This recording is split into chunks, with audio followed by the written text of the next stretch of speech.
لكن اليوم التغييرات مختلفة. أيضا أيوب الكعبي يتواجد في خط المقدمة، مهاجم أولمبياكوس ودائما نجم ريال مدريد. إبراهيم دياز حاضرا في الجهة اليمنى. الياس بن صغير في الطرف الأيسر، لاعب باير ليفركوزن، واحد من أصغر اللاعبين في أرضية الميدان. وهذه تمريرة تصل في محاولة جديدة لمصلحة منتخب المغرب، تأتي للبحث عن هدف مبكر، تمريرة لكن دفاعات النيجر تتدخل في هذه اللقطة. الرابع في الطريق، بين أولمبياد، بين كأس عالم للأندية، بين مونديال، وهذه كرة عرضية تلعب والأول خطيرة يا أكرد، خطيرة يا أكرد. كان التاريخ أمامك يا نايف، كان التاريخ أمامك يا لاعب مرسيليا. نايف أكرد كان أمامها التاريخ للتسجيل في المباراة الافتتاحية. الذي يعرف منتخب المغرب عن ظهر غيب ويعرف أنه يعاني من بعض المشاكل الدفاعية وعدم استقرار على مستوى قلوب الدفاع. محاولة، حالة تسلل واضحة على مهاجم النيجر. بوندسليغا بكل تأكيد في محاولة تأتي لإلياس عند يوسف بالعمري، لاعب الرجاء البيضاوي الوحيد في أرضية الميدان، بالندور القادم، في توقعات كبيرة لحصوله على الكرة الذهبية الأفريقية. وهذه عرضية تلعب مقوسة خطيرة بكل تأكيد ويحمي النجوم. وهذه محاولة، حالة تسلل، لكن اللعبة مستمرة وتسديدة تضيع على أيوب الكعبي في لقطة كان متوقع بأنها أيوب كان في مكان التسلل، لكن شوف الإعادة فعلا كان متسللا أيوب الكعبي في هذه اللقطة، لكنها ضاعت على سكيل بالنسبة للمنتخب المغربي. دخول أسماء جديدة ما كانت معتادة خاصة في وسط الميدان. وهذه إرسالية في كرة تبعد بحذر، الانسجام بين لاعبي أسود الأطلس. رقابة لصيقة على أشرف حكيمي، وعرضية تلعب عالية على القائم الثاني، متابعة في كرة وجود شارة القيادة. وهذه محاولة خطيرة، النيجر بعرضية في أول محاولات النيجر في كرة تبعد بعد 20 دقيقة من الصمود لدفاعات النيجر. الكرة بعد ذلك تبعد، وأول محاولة من جانب التسويق على مستوى الأداء. لكن هذه الآن كرة ثابتة، عرضية مقوسة للداخل، رأسية خطيرة، جول، لكن تسلل من أول محاولة. وصلوا إلى شباك ياسين بونو، لكن الراية كانت حاضرة. شوف الإعادة، شوف العرضية، شوف الرأسية، والتسلل كان سليما على عمر ساكو مدافع النيجر اللي كان في حالة هجومية. في محاولة عند العيناوي لاعب نادي روما الإيطالي، بعرضية تلعب عالية تمر من الكل، وصلت عند بالعمري. يوسف عرضية رائعة وخروج ولا أروع. غير مستغربة أبدا من ولي العهد الأمير الحسن عندما قدم التحية للعمال الذي بنوا هذا الملعب. لكن هذه محاولة في الجهة اليمنى، تسديدة سهلة لمامادو لكن صعبها. وبعد ذلك قبل أن يصل لها إسماعيل سيباري، هذا الواضح في الصورة، لاعب ايندهوفن الهولندي اللي يعرف طريق المرمى نحو النيجر، لأنه سبق وأنزار هذا المرمى في المباراة الماضية. كرة تعود في وسط الميدان بمحاولة لمصلحة النيجر، لاعبين في مكان ممتاز، وكرة تصل خطيرة، التسديدة يتابعها ياسين، يتركها إلى ضربة مرمى.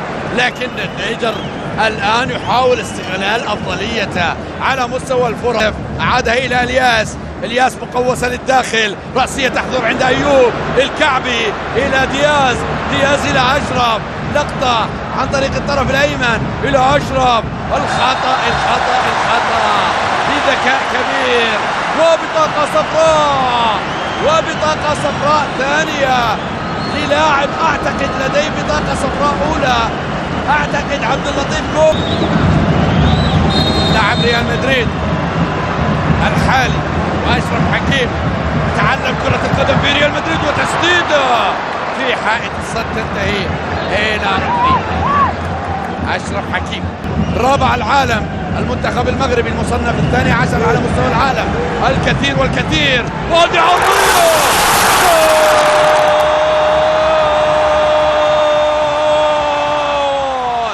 اسماعيل، يا اسماعيل، اسماعيل سيباري يضع اسمه على لافتة التاريخ، على أول صفحات التاريخ، أول من يسجل في ملعب الأمير مولاي عبد الله بعد الافتتاح الجديد. التاريخ سيذكر الخامس من هذا الشهر، الخامس من سبتمبر 2025، اسماعيل سجل الأول في هذا الملعب لأسود الأطلس. شوف الجملة، شوف اللمسات، شوف التمريرة. عيني عيني على الأولاد، عيني عيني على الأولاد. شوف يوسف، شوف يوسف، شوف بل عمري حطها بالدقة يا عيني. إيه لا إسماعيل سيباري ليزور مرمى النيجر للمرة الثانية كما فعل في المباراة الماضية. نيل العيناوي، نيل تمريرة في منطقة الجزاء مبعدة لتعود مرة أخرى إلى أشرف داخل منطقة الجزاء. أشرف يمرر والكرة تبعد لتعود مرة قويا من بلعمري ومن إسماعيل سيباري ومن البقية. وهذه محاولة، إلياس يقطع مسافة يمرر إلى دياز ومامادو أقرب في محاولة ما زالت خطيرة. أيوب التسديد في كرة تعود لإسماعيل مقطوعة لتصبح بها مشروع مرتدة. الخطأ موجود على سفيان في بداية موسم، لذلك دكة البدلاء سيكون لها دور كبير. وهذه عرضية تلعب، الله مزيان بالزاب، مزيان يا اسماعيل سيباري يسجل الثاني في ليلة تاريخية لإسماعيل. مرة أخرى يزور مرمى النيجر، يسجل الثاني لمصلحة أسود الأطلس. سعادة كبيرة في المدرجات وانتصار رائع وهدفين ولا أجمل لأسود الأطلس في شوط أول لم يقدموا فيه العرض الخيالي، لكن الأهداف كانت حاضرة. شوف أشرف حكيمي حطها. قيمة اللاعب الكبير، قيمة البلندوري. أشرف حطها لإسماعيل. مونديال 2026 محاولة عرضية جديدة. العرضيات كانت السر، الكرات العرضية كانت السر، وهذه تسديده الله. وبهذه الأهداف الجميلة من إسماعيل سيباري، لكن حتى الآن لم ينتهي. المزيد ما زال أشرف كان قريب. هذه المرة كان يبحث اللاعب الذي تمنى وما زال يتمنى بأن يحقق، يكون لديه القدرة في إغلاق الأطراف والكرات العرضية الرائعة. وهذه تسديدة مرة أخرى لكنها بعيدة. لم يستطع منتخب النيجر أن يوقف الكرات العرضية المتقنة عند أشرف. مرابط استلام دياز قادر على الدخول، وأشرف تسديدة. رغبة كبيرة من القائد البلندوري أشرف حكيمي في مباراته 86 الدولية مع منتخب. في كرة ترسل إلى الأمام مقطوعة إلى أيوب إلى إلياس عنده رغبة كبيرة في التسجيل، لكن إسماعيل سيباري تخصص في مرمى النيجر. طالت الكرة الماضية من أمامه إلى ضربة مرمى. وذكر أيضا أنه النيجر يلعب ب10 لاعبين من الدقيقة السادسة. وصلت عن طريق سفيان، تمريرة في العمق، استلام، تحضير، تسديدة. الثالث قريب في كرة تصل عن طريق دياز، تحضير في آخر لحظة كان الهدف قريب. الظهير الأيسر يقوم بأدوار المهاجم. يوسف بلعمري بعد أن صنع الأول كان قريب من استقبال تمريرة خيالية من إبراهيم دياز، لكنها أخيرة في الشوط الأول تلعب عرضية عالية وتدخل مامادو لركنية أخرى من الجهة المقابلة في كرة طالت مغربي الحاضرة. وهذه عرضية تلعب في مكان، لكن مامادو اختبر كثيرا، وهذه تسديده. الله الله الله، فورمة عالية يا يوسف، فورمة عالية لبالعمري، صنع الأول وعنده رغبة كبيرة في التسجيل. الأظهرة في منتخب المغرب تقول احتياطي. وهذه محاولة الآن تقعد قبل أن تصل عند إيدي بايور بالرقم 10 مع في تشكيلة منتخب النيجر اللي يقودها يوسف عمارو قائد منتخب النيجر الموجودة، نخبة الأفضل على مستوى العالم بكل تأكيد في القارة الأفريقية. سيكون الضغط كبير على اللاعبين، لكن هذه محاولة جول. أيوب يا أيوب بعد طول انتظار وبعد صبر طويل، أيوب الكعبي يسجل. أيوب لم يستسلم، لم يظهر في الشوط الأول بالشكل المطلوب، لكن مع بداية الشوط الثاني يسجل بدون مشاكل. يسجل أيوب الثالث، الهدف الثالث يسجل ليطمئن المنتخب المغربي على النقاط الثلاث في مباراة أصبحت الآن احتفالية بالتأهل إلى المونديال في مرمى النيجر. سجل الأول والثاني من الكرات العرضية، وجاء الثالث بنفس الطريقة من مسافة أقرب، لكنه عن طريق نفس اللاعب يوسف بالعمري اللي يقدم مباراة غير عادية ويصنع الأهداف. وهذا الثالث يأتي من أيوب بعد طول انتظار وبعد صبر أيوب لم ينفذ، لذلك أخرى من جانب المدرب وليد الركراكي. لكن هذه المحاولة الآن تصل عن طريق إسماعيل سباري، عادت مرة أخرى إلى إسماعيل التحضير. أشرف حكيمي عنده رغبة كبيرة، حكيمي عنده إصرار كبير من الشوط الأول بأن يسجل، يضع توقيعه البلندوري في شباك أيوب الكعبي السلام، تصل عند إسماعيل، انطلاقة إلى إلياس وحارس المرمى. مفيدة للشوط الثاني، كانوا يبحثون عن تقليص الفارق، لكن الأمور الآن أصبحت أصعب. وهذه محاولة وحالة تسلل كانت واضحة. انتصار أيضا بالأمس وتألق كبير لعربي أفريقيا في انتظار التأهل الرسمي. وهذه محاولة تسديدة عند مامادو.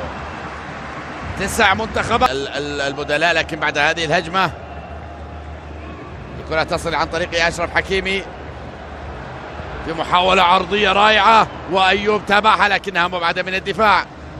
وحديث بين المدرب ومساعدة، لكن هذا تمريره. الله، حالة تسلل وحسرة كبيرة على إضاعة هذه اللقطة الخطيرة من أيوب الكعبي اللي كان يبحث عن هدف الرابع لمنتخب بلاده. التسلل كان موجود يا أيوب، كان موجود يا أيوب، لكن اللعبة كانت رائعة بنفس الأسماء. إذن أيضا علي محمد يغادر أرضية الميدان في هذا التبديل. وهذه تمريرة إسماعيل وحارس المرمى في المكان المناسب. كرة أبعدت، أصبحت مرتدة، لكن المهاجم الوحيد قصيرة ياسين بونو في المكان المناسب في تمريرة صناعة من الحارس للحارس. كاد ياسين أن يصنع الهدف الرابع، لكن اللاعب المسؤول عن التوازن بين الدفاع والهجوم لا يمكن الاستغناء عنه أبدا. لكن هذه محاولة عرضية تلعب إلى ركنية لمصلحة منتخب الغنية، دخل من خلالها بلال الخنوس. ما زال أناحي أيضا موجود في دكة البدلاء. عرضية تلعب على القائم الثاني عالية ورأسية، والرابع بالرؤوس يا حمزة، بالرؤوس في أول لمسة. حمزة إكمان يكمل ما بدأه البقية، ما بدأه إسماعيل وأيوب يكمله حمزة إكمان ويسجل في هدف إن جاء بالرؤوس بالرؤوس من نايف أكراد، وضعها على رأس زميله حمزة إكمان ليسجل من أول لمسة. أول لمسة الرابع يأتي لمنتخب أسود الأطلس، لمنتخب المغرب. شوف الراسية، شوف وضعها، حطها أمام حمزة، حمزة في الشباك. الرابع يأتي عن طريق البديل حمزة إكمان ليكمل ما بدأه إسماعيل وأيوب الكعبي ويسجل الهدف الرابع. مع وجود عدد رهيب من النجوم في التشكيلة الأساسية والاحتياطية، وهذه الكرة المرتدة السريعة مع المساحات، حمزة طمع فيها. حمزة كان طماع حمزة في مباراة أصبحت احتفالية مع الوصول ل20 دقيقة الأخيرة. 4 أهداف مقابل لا شيء تضع المنتخب المغربي في المونديال.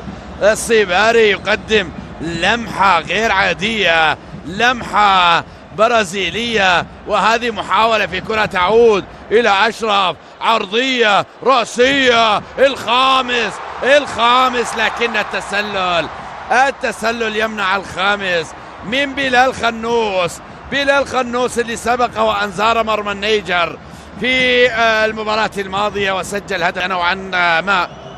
لتعود مرة أخرى في وسط الميدان، فرصة لمصلحة النيجر، تمريرة في مكان ممتاز، استلام، تسديدة، وياسين بدون مشاكل راسة على مستوى العالم.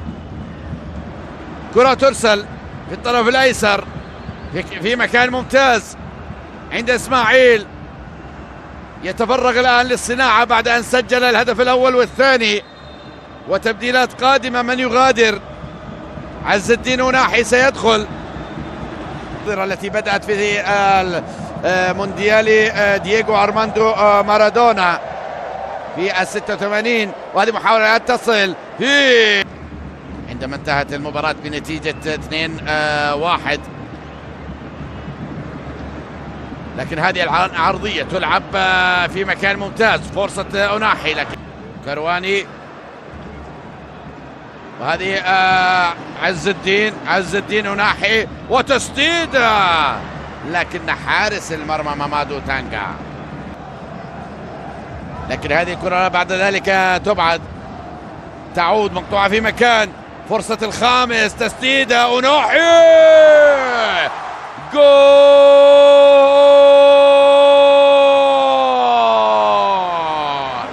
عز الدين أوناحي يسجل 5 على أسود الأطلس. الله الله الله، خماسية في مرمى النيجر تنقل أسود الأطلس للمونديال. 5 أهداف رائعة، والأروع يأتي عن طريق عز الدين أوناحي.